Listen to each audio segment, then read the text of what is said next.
Peace and blessings to keep up the lessons. You know who this is. Crypto B-Boy coming at you. Yeah, I got a few things for you to give you some value as we keep hearing in these spaces that we get into in these rooms and so forth and the discussions. We want to bring value to the people. We want to benefit the people. We want people to understand and have awareness of that which they are trying to invest in, because investment is the main reason that we are in these spaces. And we, like I always say, and I say in plenty of my videos, you can go back. If you're not already subscribed, subscribe so you can get more videos and future videos from me. And like this video so you can give me a helping hand to get the algorithm so that more videos of mine will be available on this YouTube space, right?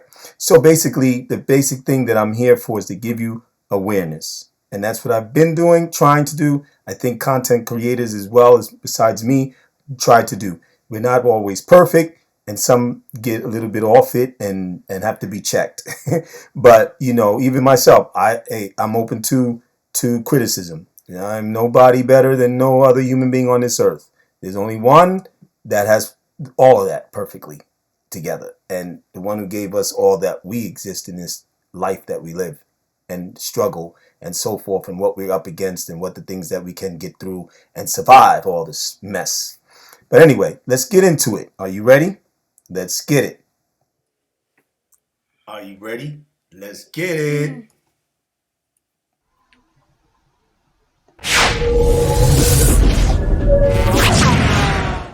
Okay, I'm here now. So let me see what we get into in first. I got some information in the news, and I just wanted to bring this to you.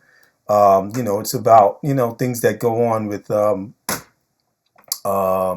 you know, this is from Blockworks, and I got that get it in my email, and this is about Gary Gensler, the Goon Gensler, as I call him, because to me he's a goon, and a lot of people might agree with that.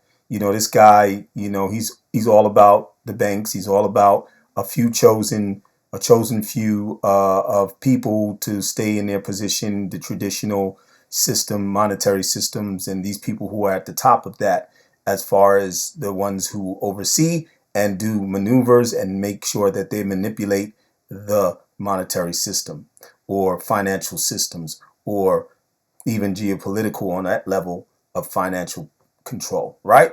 And not and the proper and the way that we should have inclusion and the proper distribution of wealth to equally for everyone, which doesn't make no sense, never made sense to me, even as a young boy and growing up. Why does all these people have to be rich? Well, excuse me, not all. Some of these people have to be rich, and mainly even a particular race. Let's keep it 100. Race is included in this. Uh, and then majority of the human beings on the earth barely have it, barely can live, barely have money. Why? And we ask this question. We always talk about this, and we argue about this, and we go back and forth and so forth. But when it comes down to, these are the type of people that we're dealing with. These Gary Genslers of the whole system. And he's not the main big person. We pick on him and we talk about him because he's the main one in the media. He's the main one in the media of the crypto space, and what we talk about, right? And many, even it doesn't matter what community you are in, people discuss it, but especially XRP, because XRP is the case, and the fight and the war that's going on in that case between the SEC and Ripple over XRP being a security, right? So we know that. So anyway, let's get to this. Gary Gensler's SEC has clearly articulated mission, right? He says, protect investors. We know of this. We've heard this. Maintain fair, orderly, and efficient markets. Facilitate capital formation. Capital formation, and who he's protecting is the bankers, the big time people. That's who he's protecting. Maintain fairity for them, orderly for them, and efficient markets for them. Facilitate capital formation. So you got to read into this and look at the actions that have been taking place. Put what you read and put it together and see how it fits. And it only fits with the chosen few and the people that he has been positioned and put in that chair, put in his position to do good for them and give all these benefits and conveniences for them. Right now, I'm sorry. Nowhere in this mission of the SEC is there a mandate to bully, harangue, I think it says, and threaten legitimate businesses like Ripple, right? And then you had Library, right? Nowhere does it say drive innovation offshore and ensure the United States to become a financial pariah. I think it's pariah or something like that. Okay, but and then to continue. Nowhere does it say use arbitrary and capricious interpretations, right, to punish the innocent while failing to stop calamitous threats and acting long after the fact. And this is what's been going on. This is how he's been, making his moves. Gensler's SEC is an abject failure. Okay. Investors have not been protected by its actions. They have been harmed repeatedly, both by his actions and by his inactions. Fair and orderly markets are now deeply reactive to the actions of the very agency charged with maintaining them, right? The SEC. Look at this, you see this basically right here, this chart, right? And then you see the little circle around that area showing this drop, right? And this is saying spot SEC investor protection action that wiped 40 billion off the market cap of crypto. Capital information. For years, every SAFT or SAFE agreement has continued a list of proscribed jurisdictions, countries where entrepreneurs simply can't or won't engage with potential investors. It usually reads North Korea, Syria, Iran, China, and United States, right? And I can go on, but I don't want to because it's not needed. We already know, most of us already know this stuff, right? We already know what these guys are doing, what the SEC has been doing, what the Treasury has been doing, what the powers that be that try to stifle innovation of the crypto space, try to stifle fintech companies because they know those fintech companies don't have, where they're just saying, no, you retail regular investors who are at the bottom of everybody else, that, or the people that who really got big money and are out there behind the closed doors making maneuvers. No, we're only for them, like Gary Gensler. Ripple is not and was not with that, clearly, because they're their business. They're trying to just do business. They don't care about who's who and what's what. It's just as long as you purchase what you're going to purchase from them, and they're going to be legitimate about it, and they're going to stay on point. They're going to go and do what they have to do to make sure that for every customers or whoever they're dealing with is going to give their services rendered. They're going to get their services rendered. They give a service and they have products and they're going to do their thing, and they have been, and their track record shows proof. People can argue, get into the spaces and talk about them and talk down on them. That's fine, okay, dandy. But the proof's in the platter, okay? And try to find like their investigative, people going behind and finding and getting all this, these documentations. But if those documentations are legitimate documentations of their maneuvers in their business, like you sitting and you got somebody to leak out the information of their nefarious acts from Ripple. But that's it. That's another story. So let's get into something else here that I wanted to bring to your notice. Okay, this is hold on for a second. Let me see if I can pull it up actually.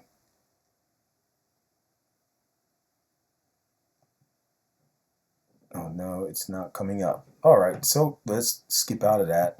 We'll skip from that. And this is basically a news, kind of like a news update and going over things that need to be known.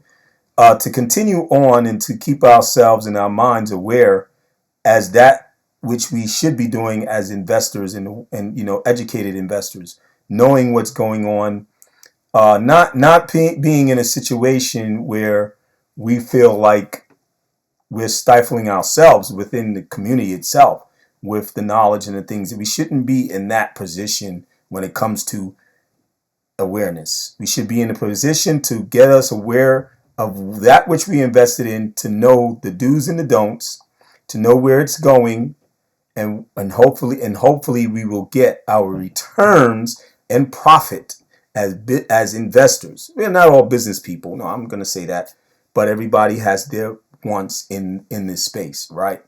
And for those of myself included, because I'm not just all about the money, don't get me wrong. And there's some people who are, but then I'm also about the technology. I'm about business. That's how I am. I'm an inspiring entrepreneur. Keep doing what I do to learn more and to upgrade myself in the business mentality of things, right? So that I can go forth and be more successful in that which I need to be and in business, and to be able to leave a legacy for my children. You know what I mean? My grandchildren, for as far as legacy wealth is concerned, because it's about the wealth. It's about the money. Let's get it. Let's get it 100. Let's keep it above. Let's get it 100%.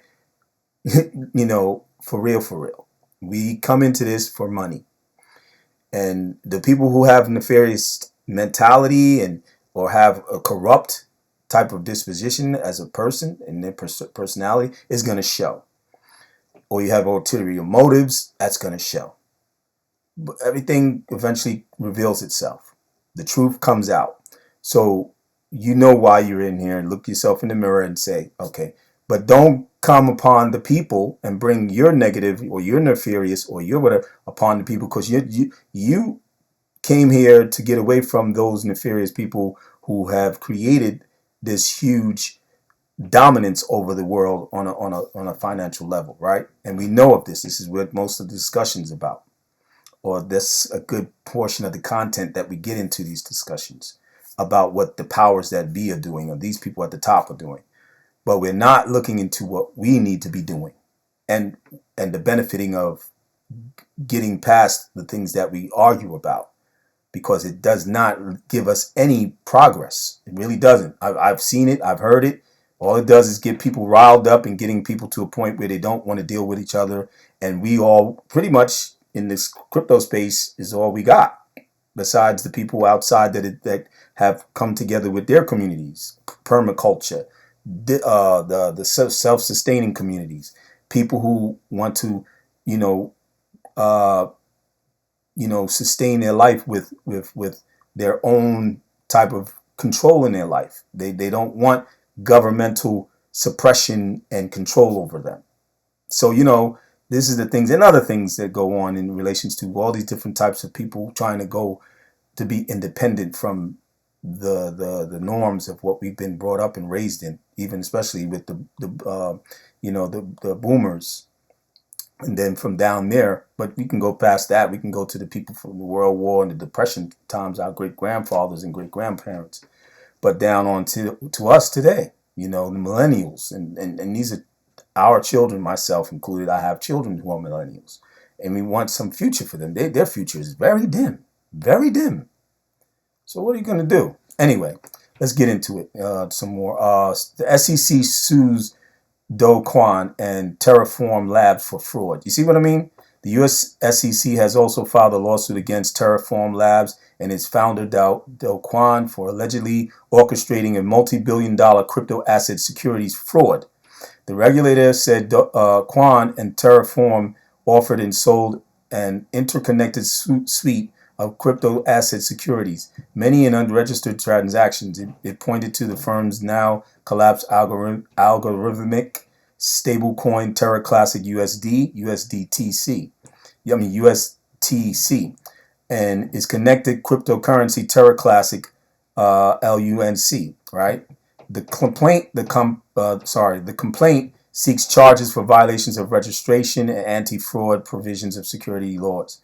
So if they, it's true that that Kwon and Terraform, so forth, did not, comply with these registration and anti-fraud provisions, and there's law and these laws, security laws, then yeah, okay, they're guilty of it. But it remains to be seen. But it's still same stuff is going on, as we see. And there's more to go on. But let me see. Here we go. Federal judge hints at denying Sam Bankman-Fried any internet access as condition of bail. So Sam Bankman-Fried appeared in court for the first time in days after using a VPN for allegedly watching football. Prospectors claim the use of the VPN raised several potential concerns after the former CEO contacted potential witnesses in his criminal case earlier this month.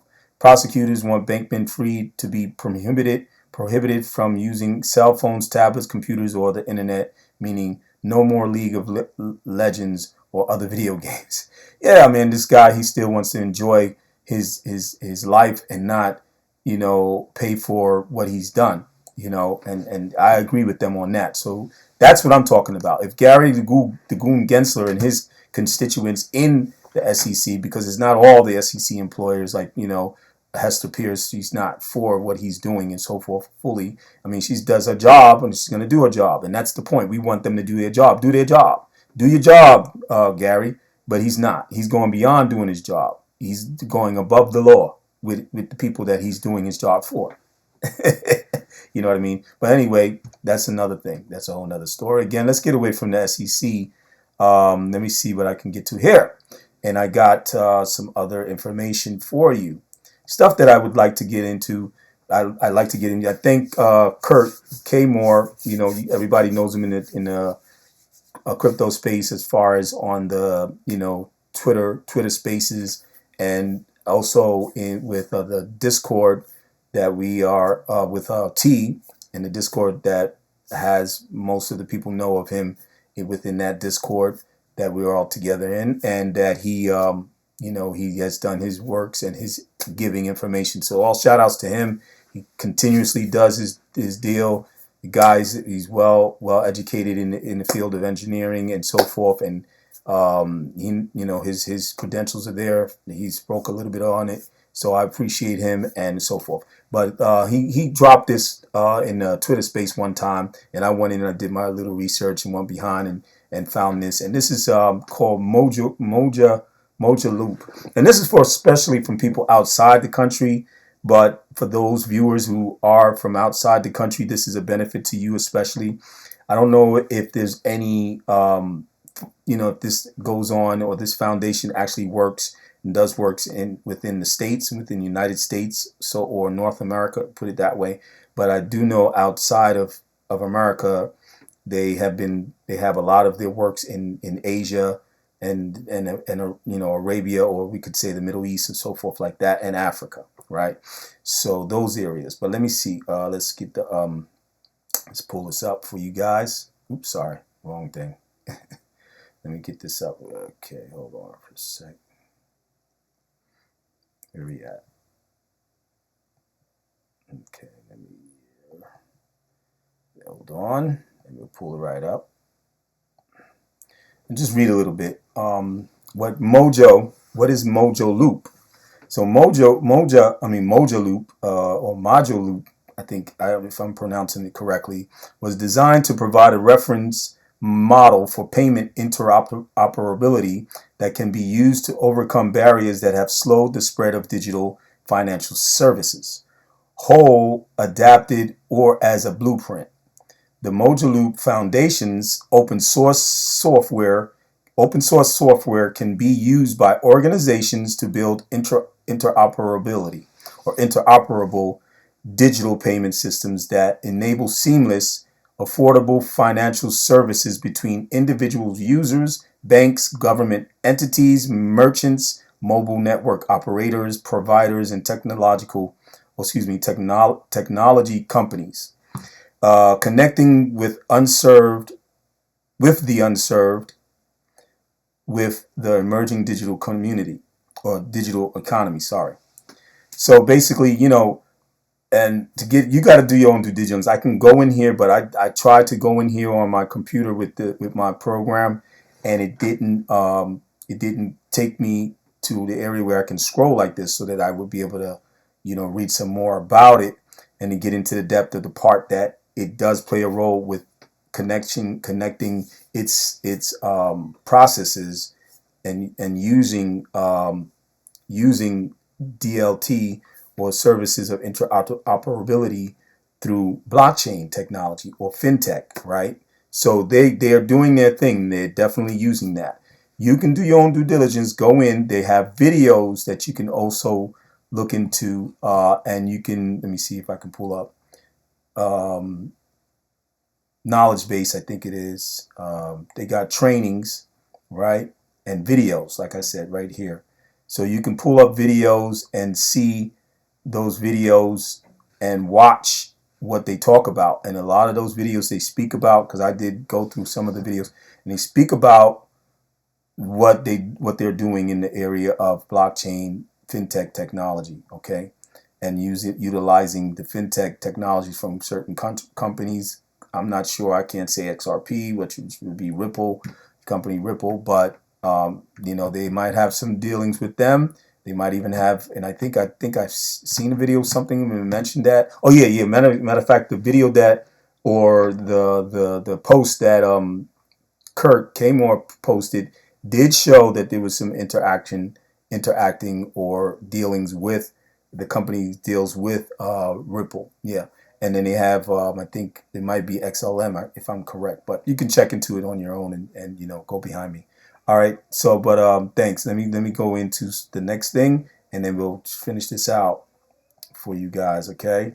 So here we go. This is a video that I wanted you guys to listen to. That's dealing with fintech in Africa, and this is for people who are from Africa, especially, and African diasporans that are abroad all over the world that do want to partake in this emergence of this new technology, fintech technology, or fintech companies that use that type of technology to give services to their customers and these people and businesses and banks now and going into big time companies or organizations, government organizations or global organizations like the IMF, the Bank of BIS, you know, so forth.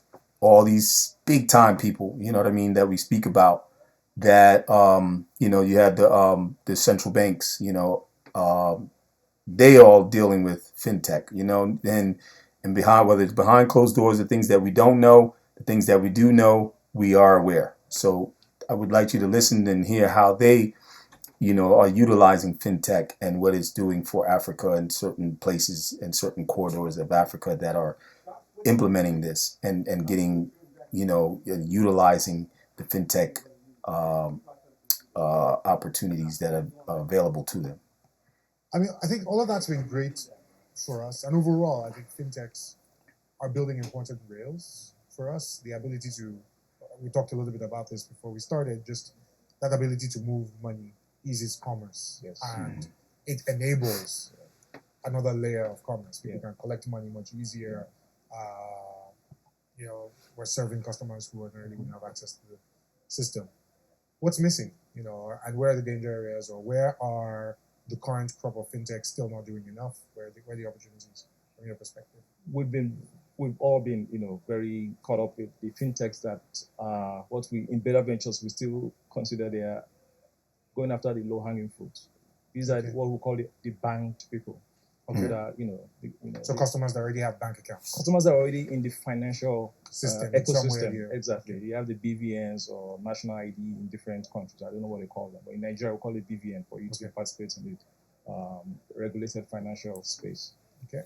But there's still a very large market outside of that population. So we're Okay. talking about the unbanked, Okay. the unbanked or the underserved. All right.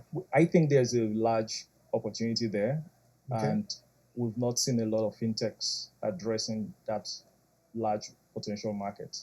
We have a company in our portfolio, Ajoka, that is already playing in that space, and we're seeing very good traction because we don't have a lot of fintechs, providing solutions or services to that segment of the population. Okay. Okay. So that's one. The other one, where I think we still need a lot more fintech to play in, is in the area of facilitating cross-border transactions, payment or movement of value across borders. Okay, so I would like to just leave it there because the time is gone, and you can look into this video. It says the next wave, EP1, how fintech companies are shaking, things up in Africa. From what I know, I can't remember. I can't remember what he was saying, the full title, but just look on your own, check into it, and do your own due diligence. So, pretty much what I wanted to say, last but not least, is about what they're doing over there, and what they're trying to do is what's going on in Nigeria. Just recently, we know what happened in Lebanon, and with the money and their currency being devalued, and to the point where it's no usage, and so forth, and with the things that have happened, their banking issues, and the same thing going on in Nigeria at this time. As we've seen, even my man Vale, he posted something in the Twitter space, and speaking of, just allowing these people to express themselves, that the news who were following and covering the issues at hand, where their bank accounts are they're not usable, or their cards, they was flinging their cards up. They can't use their cards on a simple basis level. There's no technicality about it. It's just that we're learning that the domino effect is taking place, and things are falling apart little by little. And that's part of the getting to where the reset will be actually initiated. So we're knowing and we're seeing what's going on. So that's why your position was so important for you to take, and what you've done. So arguing is not going to save you from that. So if you have money still in the banks, to the level where you're not doing your transactions, or it's not like direct deposit, direct payments, or automatic payments to your bills and so forth. I think, and I advise, I'm not a professional advisor or anything like that. Do not take anything from me and make any maneuvers to buy and purchase any cryptos or whatever. For I am not a professional in that aspect, and I'm not advising you professionally. I'm just telling you what I do and what I've done, and to beware of this. Okay, so I would say don't have your money in the bank for too long. Into your crypto. If you can, make sure your crypto is on Ledger or Decent or whatever, cold drive that you're going to use, or cold storage that you're going to use. That is legitimate. Okay, know what you're buying too when you get into it. Like Ledger has been given thumbs up and given good reviews. Of course, Decent, and then you have others. And Alchemist is coming out. It's a card. Ledger's coming up with the stacks. That's what you. And if you don't know how to do it, there's videos and tutorial videos you can watch and learn how to load your stuff up onto those, from the exchanges where you purchase it at, or what have you. But do that, and go to the reputable exchanges like Coinbase and Uphold here in America, if you're here, and the ones in your countries, other than who are outside of this country, that are listening and viewing me. Okay, but again, also don't forget to subscribe to your bro. You know what I mean, and give some comments if you want, and let's dialogue. Share the video, click the like button. You know what I'm saying, but stay positioned, people. Be patient. Stay focused. Don't let all these people with this FUD coming at, so all these different angles. Learn about what you invested in, know what you invested in, and know the value of it. Know what the future is for it and where it's going. Get into sitting in with people like Quincy Jones, T from T Spot, Crypto Space, or what have you. Kirk, listen to him. Listen to my man, because he covers a lot of good news, and Zach covers a lot of good news about, and everybody, and all of them you have to also question. So it's okay, they accept questions, and you open up.